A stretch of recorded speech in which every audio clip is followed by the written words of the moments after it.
The explanations of emergent phenomena in our brains are based on a kind of strange loop, an interaction between levels in which the top level reaches back down towards the bottom level and influences it, while at the same time being itself determined by the bottom level. Today we're talking about strange loops from Douglas Hofstadter's famous book Gödel, Escher, Bach. First, we'll explain what a strange loop is generally with examples, and then we'll focus on musical examples of strange loops. I'm Jay Beard and I make videos about music theory and Scriabin. Consider checking out some of my other videos and my website. Now let's get to it at the whiteboard. We'll define a strange loop as a structure characterized by self-reference where multiple layers of analysis interact and influence each other, looping back to the origin in a way that often creates an apparent paradox. So like any loop, we end up back where we started, and what makes it strange is that it refers to itself, and importantly there are two or more levels of analysis that interact with each other to create the phenomenon. It's easier to understand with some examples. A clear-cut example is from the original Terminator movie. John Connor, the leader of the human resistance, sends his father, Kyle Reese, back in time to protect his mother from a cyborg assassin. The twist is that Kyle fathers John with Sarah Connor during that mission. So John exists because he sends Kyle back, but Kyle's trip is what creates John in the first place. This situation is self-referential in that John Connor brings about his own existence.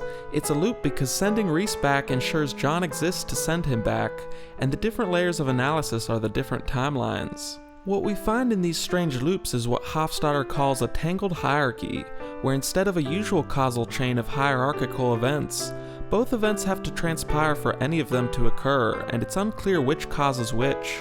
The other non-musical example I want to mention is a human being.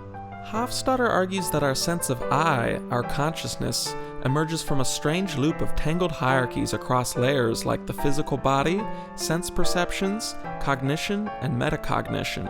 For instance, perceiving a snake might make your body recoil, triggering fearful thoughts, while metacognition questions the fear and reassesses that perception.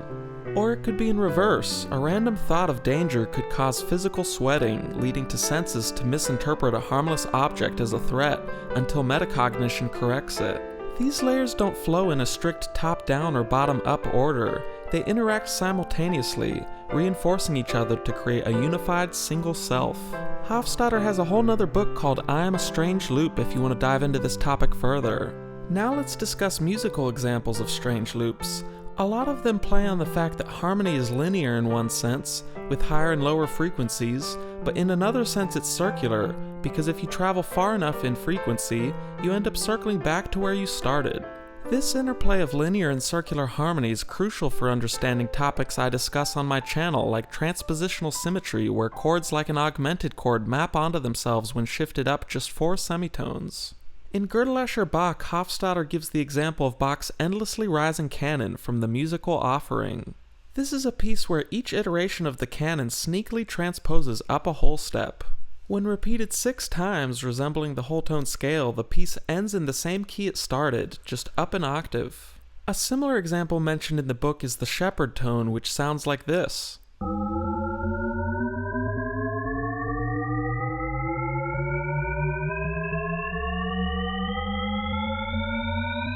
As pitches get higher, the highest ones fade out and re-enter several octaves lower, creating the illusion of ever-rising frequencies. These examples are self-referential because they involve the same musical material transposing. It's a loop because it brings us back to the starting point, and it's strange because the effect is created by 2 layers of analysis working in tandem, linear harmony and circular harmony. Bach's crab canon is another strange loop mentioned in the book that really makes us think. It's a canon which sounds the same played forward and backwards. This works because there's one line of music that harmonizes with itself when played forwards and backwards simultaneously. This strange loop is a little reminiscent of the Terminator strange loop in that it's completely unclear whether the beginning causes the end or if the end causes the beginning. The forward and backward versions of the music influence each other simultaneously, creating a tangled hierarchy.